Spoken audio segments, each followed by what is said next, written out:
Good morning, नमस्कार। आप सभी का ग्रेविटी पॉइंट ऑफिशियल चैनल में स्वागत है। मैं सुरेश धरदुबे आज आप लोगों के साथ इन्वायरमेंट इकोलॉजी के अंतर्गत वन्य जीव अभ्यारण्य की चर्चा करने के लिए उपस्थित हूं।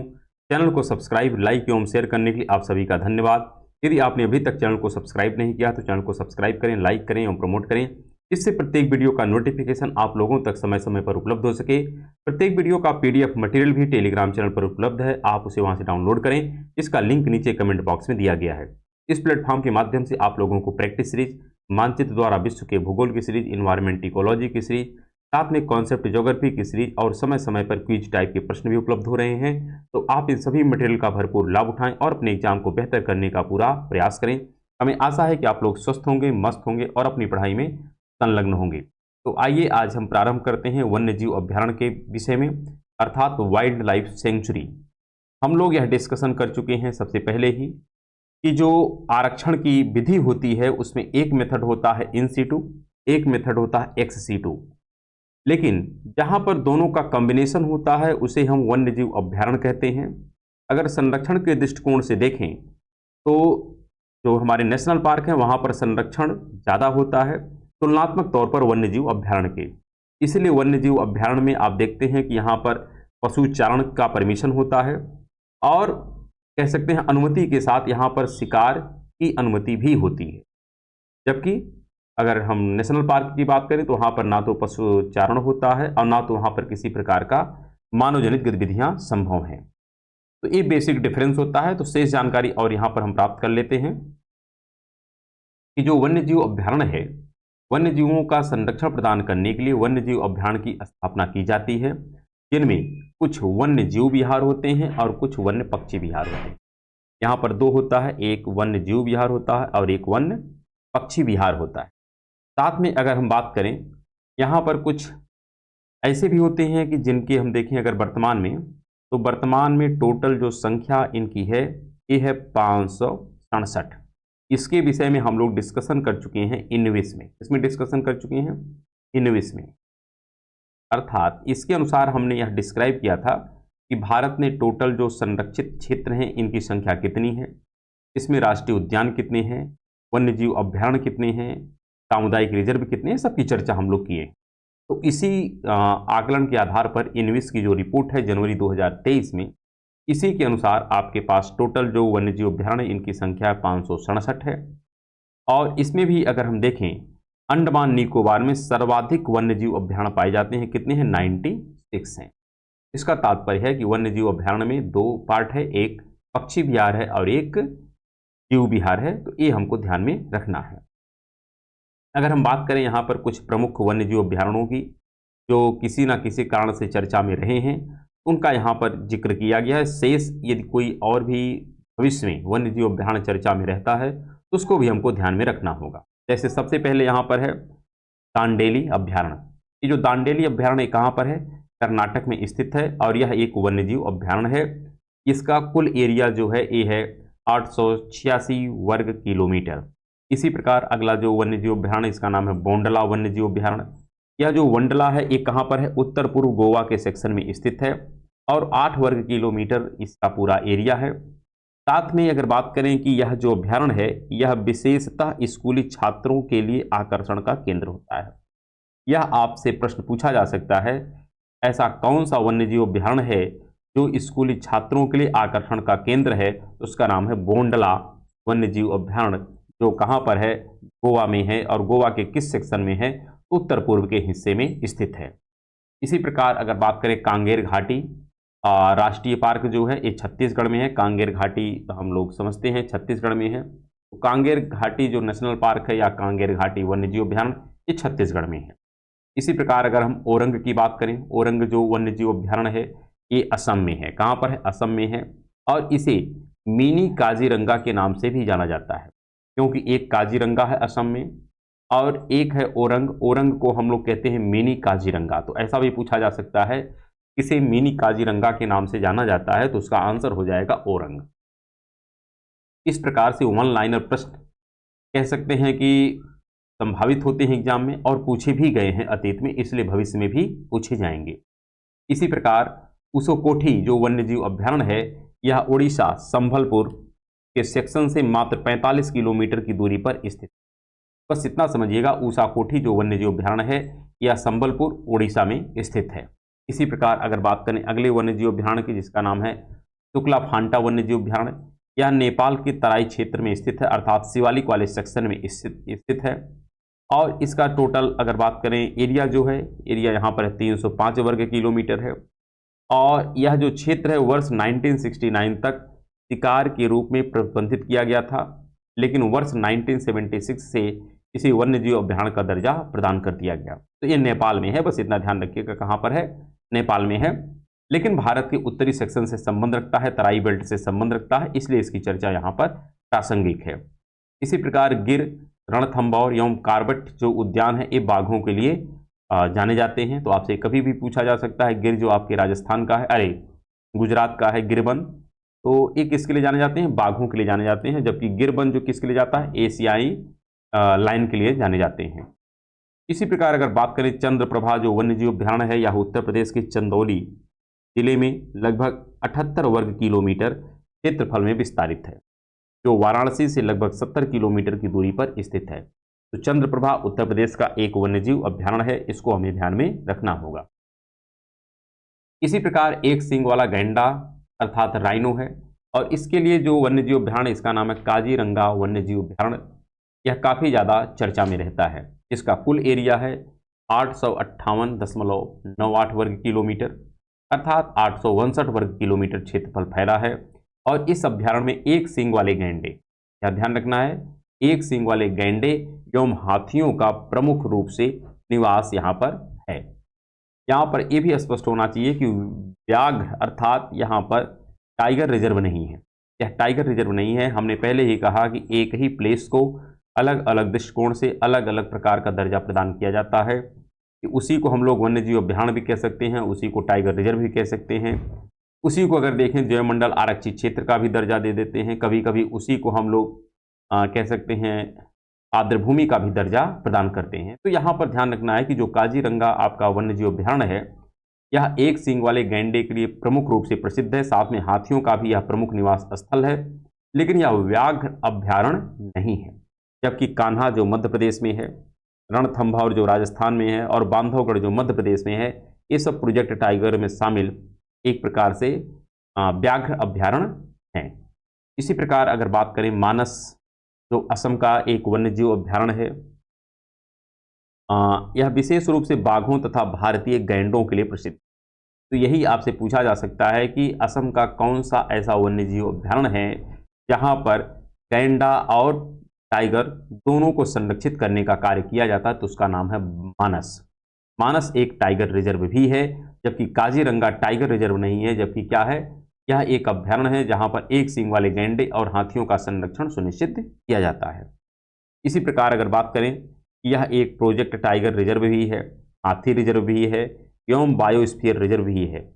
मानस आप देखेंगे यह एक नेशनल पार्क भी है, यह टाइगर रिजर्व भी है, हाथी रिजर्व है, साथ में यहाँ पर गैंडे का भी रिजर्व है, और यह एक बायोस्फीयर रिजर्व के दायरे में भी सम्मिलित है। और इसके साथ साथ आप अगर देखें तो यूनेस्को की प्राकृतिक विश्व विरासत स्थल सूची में भी इसे शामिल किया गया है 1985 में। तो मानस काफ़ी ज़्यादा चर्चा में रहता है, इसलिए मानस से प्रश्न स्वाभाविक तौर पर पूछ लिए जाते हैं किसी ना किसी रूप में।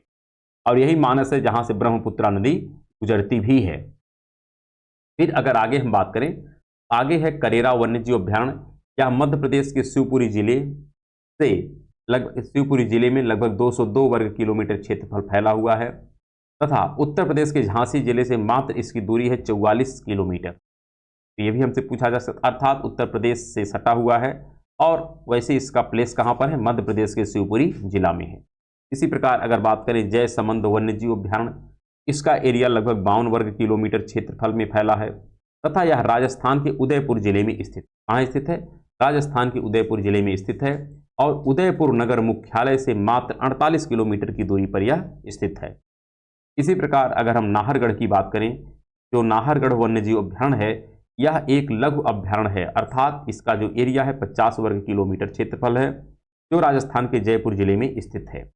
इसी प्रकार अगर हम बात करें पेरियार वन्यजीव अभ्यारण्य की, तो पेरियार जो है केरल राज्य में स्थित है। पेरियार और पंबा दो नदियां हैं केरल में, और इसी पेरियार पर मुल्ला पेरियार डैम भी हमको देखने को मिलता है।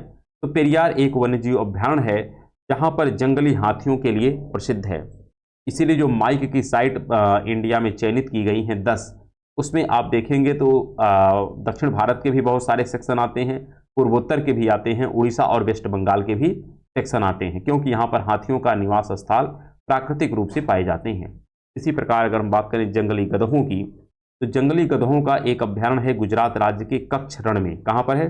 कच्छ के रण में एक वन्यजीव अभ्यारण्य है जो स्पेशल किसके लिए है? तो जंगली गधों के लिए यह कहलाता है। और इसका जो टोटल एरिया है यह 4954 वर्ग किलोमीटर क्षेत्र, और यह भारत का तीसरा सबसे बड़ा वन्यजीव अभ्यारण्य है जिसकी स्थापना 1973 में की गई थी। तो यह हमको स्पष्ट होना चाहिए, भारत का जो सबसे तीसरे नंबर का बड़ा वन्यजीव अभ्यारण्य है वह जंगली गधों के लिए सुरक्षित किया गया है। कहाँ पर? गुजरात के कच्छ के रण में इसका लोकेशन स्थित है। इसी प्रकार अगर बात करें अस्कोट जो वन्यजीव अभ्यारण्य है अर्थात वाइल्ड लाइफ सेंचुरी है, यह उत्तराखंड के पिथौरागढ़ जिले से लगभग 54 किलोमीटर की दूरी पर स्थित है। और उत्तराखंड में स्थित वन्यजीव विहार समूह की स्थिति पश्चिम से पूर्व की ओर यहाँ पर कई हमको देखने को मिलता है। इसमें आपको मिलता है केदारनाथ है, नंदा देवी है, विशनसर है, अस्कोटा है। और अगर इन्हीं का हम क्रम से नाम देखें मतलब लोकेशन के आधार पर, तो यहाँ पर जो केदारनाथ वन्यजीव अभ्यारण्य है इसका स्थिति कहाँ पर है? चमोली एवं रुद्रप्रयाग जिले में इसका लोकेशन है। इसी प्रकार नंदा देवी की बात करें तो यह चमोली डिस्ट्रिक्ट में है, और विशनसर की बात करें तो यह अल्मोड़ा जिले में है, तथा अस्कोट की बात करें तो अस्कोट जो वन्यजीव अभ्यारण्य या पिथौरागढ़ जिले में विद्यमान है। तो बस इतना ध्यान रखिएगा आप लोग कि केदारनाथ, नंदा देवी, विशनसर, अस्कोट ये सब जो वन्यजीव अभ्यारण्य है यह उत्तराखंड के मुख्यतः पिथौरागढ़, अल्मोड़ा, फिर चमोली डिस्ट्रिक्ट में पाए जाते हैं। और यहाँ पर अगर हम देखें इनके विषय में बहुत सारी चर्चाएं हम लोग कहीं ना कहीं जब गंगा नदी की चर्चा कर रहे थे तो वहाँ पर कर चुके हैं। केदारनाथ, बद्रीनाथ, वहाँ पर बहुत तथ्यों की चर्चा की गई है। नंदा देवी उसमें आता है, विशनसर हिल की भी चर्चा हम लोग किए हैं। तो इस प्रकार से बहुत सारे टॉपिक आपको कॉन्ट्राडिक्टरी तो नहीं कर सकते हैं, ओवरलैप करते हैं, कई टॉपिकों में इनका बार बार चर्चा की जाती है। फिर अगर हम बात करें एशियाई शेर, एशियाई शेर जो गिर वन में पाए जाते हैं गुजरात के, गिर शेर जो हैं इनके पुनर्प्रवेश स्थल के रूप में श्योपुर अर्थात मध्य प्रदेश जिले में स्थित है जिसका नाम है कून्हो वन्यजीव अभ्यारण्य। तो कून्हो वन्यजीव अभ्यारण्य का चयन किया गया था। जो गिर के शेर हैं इनको यहाँ पर पुनर्प्रवेश करने के लिए इसका चयन किया गया था। और यहाँ पर पहली बार जो टाइगर नहीं बल्कि शेर का जो प्रवेश कराया गया था यह 1873 में। यहाँ से ये टाइगर क्या हो गए थे? विलुप्त हो गए थे। और इसी कारण से यहाँ पर इन शेरों को बसाने की बात कही जा रही है कि हम लोग क्या करें कि भारत में जो गिर वन के शेर हैं इनको हम कून्हो के क्षेत्र में क्या करें? पुनर्प्रवेश कराएं। कारण ये है कि यहाँ पर पहले शेर पाए जाते थे लेकिन वर्तमान में यहाँ से विलुप्त हो चुके हैं, और यदि यहाँ पर हम शेरों को पुनः स्थापित करने का कार्य कर लेते हैं इस प्रकार से एक सुरक्षित स्थान शेर के लिए और हमारे पास विद्यमान हो जाएगा। क्योंकि यदि किसी प्रकार की कोई महामारी आती है तो ऐसे में इनका जीवन सुरक्षित हो जाएगा, क्योंकि सारे शेर जो हैं एक गिर वन में नहीं बल्कि 2 क्षेत्रों में विद्यमान होंगे, एक कून्हो का क्षेत्र होगा और एक गिर वन होगा। इसीलिए कहा जा रहा है यहाँ पर एशियाई शेरों को गुजरात के गिर अभ्यारण्य से मध्य प्रदेश के कून्हो पालनपुर अभ्यारण्य में भेजने अर्थात स्थानांतरण किए जाने हेतु पर्यावरण मंत्रालय की विशेषज्ञ समिति ने अपनी स्वीकृति मार्च 2017 में प्रारंभ में दे दी है। और समिति के अनुसार कून्हो जो पालपुर अभ्यारण्य की परिस्थितियां हैं यह विलुप्त हो रहे एशियाई शेरों का दूसरा घर बनाने हेतु उपयुक्त है। क्यों उपयुक्त है? क्योंकि यहाँ पर अतीत में शेर पाए जाते थे और कब तक इनकी स्थिति है? 1873 तक। इसका तात्पर्य यह लोकेशन काफ़ी बेहतर है पुनः एशियाई शेरों को यहाँ पर स्थापित करने के लिए। इसी प्रकार अगर हम बात करें अगले महुआंडार अभ्यारण्य की, तो महुआंडार जो अभ्यारण्य है यह झारखंड के लातेहार जिले में विद्यमान है और इसका एरिया जो है 63.26 वर्ग किलोमीटर है। और अगर इसकी बात करें तो यहाँ पर मुख्यतः भेड़ियों के लिए प्रसिद्ध है। किसके लिए प्रसिद्ध है? भेड़ियों के लिए प्रसिद्ध आपका महुआंडार अभ्यारण्य जाना जाता है।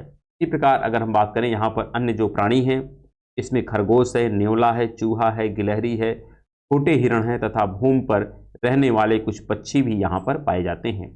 बस इतना ध्यान रखना है कि महुआन डार जो अभ्यारण्य है ये कहाँ पर है, झारखंड में है, और मुख्यतः यहाँ पर कौन सा स्पीसीज रहता है तो वो है भेड़िया। इसी प्रकार अगर बात करें पाखोई वन्यजीव अभ्यारण्य की, यह अरुणाचल प्रदेश में स्थित है। कहाँ पर स्थित है? अरुणाचल प्रदेश में स्थित है।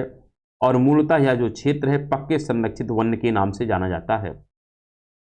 आपसे यह प्रश्न पूछा जा सकता है कि पक्के संरक्षित वन के नाम से हम किस अभ्यारण्य को जानते हैं, तो उसका नाम है पाखुई वन्यजीव अभ्यारण्य। और इसकी स्थापना कब हो गई थी?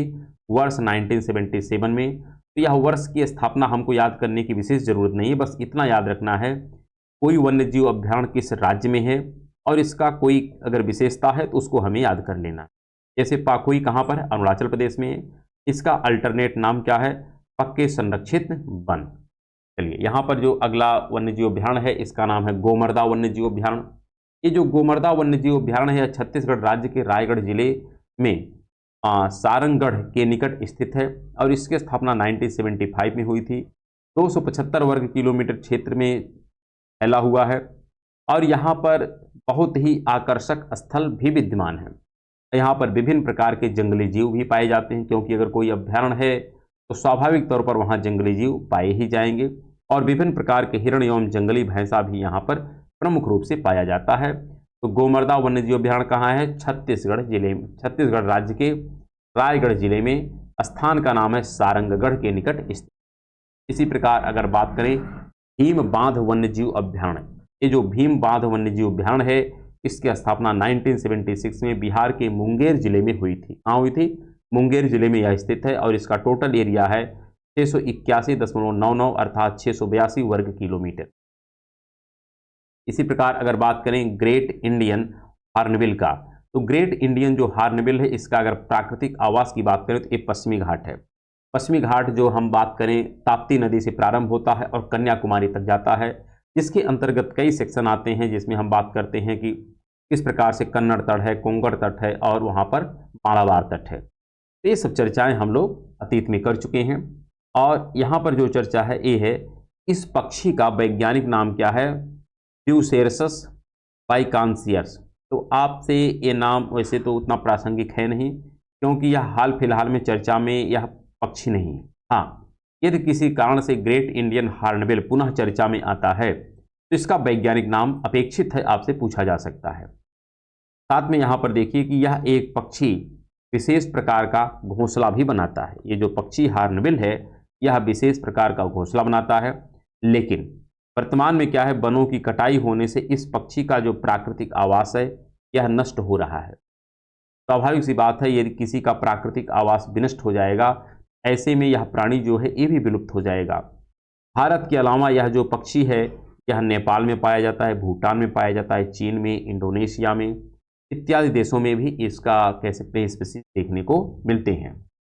साथ में अगर बात करें कि भारत का जो प्रथम तितली उद्यान है इसका नाम है बनरघट्टा जैविक उद्यान। हमसे प्रश्न पूछा जा सकता है कि भारत का पहला तितली उद्यान कहाँ पर है और उसका क्या नाम है? तो यह उद्यान जो इसका नाम है बनरघट्टा जैविक उद्यान, और कहाँ पर है? तो यह बंगलुरु, कहाँ पर? बंगलुरु में स्थित है, अर्थात कर्नाटका वाले सेक्शन में यह विद्यमान है। साथ में अगर बात करें चमकीले नीले धब्बों के साथ मखमली काले पंखों वाली एक और ब्लू मारमान तितली को महाराष्ट्र ने राज्य तितली की घोषणा किया है। तो आपसे भी प्रश्न पूछा जा सकता है कि ऐसा कौन सा स्टेट है जिसने तितली को राष्ट्रीय पक्षी के राष्ट्रीय प्राणी के रूप में चिन्हित किया है? तो उसका नाम है महाराष्ट्र। और किस तितली को किया है? तो उसका नाम है ब्लू मारमान तितली। इसी प्रकार अगर बात करें इसका जो वैज्ञानिक नाम है ये है पैपिलियो पॉलीगिनेस्टर। साथ में यहाँ पर भारत, यह जो तितली है यह मुख्यतया श्रीलंका तथा भारत में पाई जाती है तथा भारत में महाराष्ट्र व पश्चिमी घाट, इसका तात्पर्य जो पश्चिमी घाट है में यह तितली पाई जाती है। तो भारत के महाराष्ट्र में और पश्चिमी घाट वाले सेक्शन में ये तितलियाँ मुख्य रूप से देखने को मिलती हैं। यह तितली भारत की तीसरी सबसे बड़ी तितली है, अर्थात आकार के आधार पर अगर पूछा जाए तीसरी सबसे बड़ी तितली है उसका क्या नाम है? उसका नाम है ब्लू मारमान तितली। साथ में गोल्डन वर्डविंग भारत की सबसे बड़ी तितली। आपसे भी पूछा जा सकता है कि भारत की सबसे बड़ी तितली का क्या नाम है, तो उसका नाम है गोल्डन वर्डविंग। साथ में जबकि सदर्न वर्डविंग जो है यह दूसरी सबसे बड़ी तितली है। तो तीनों तितलियों का नाम स्पष्ट हो गया।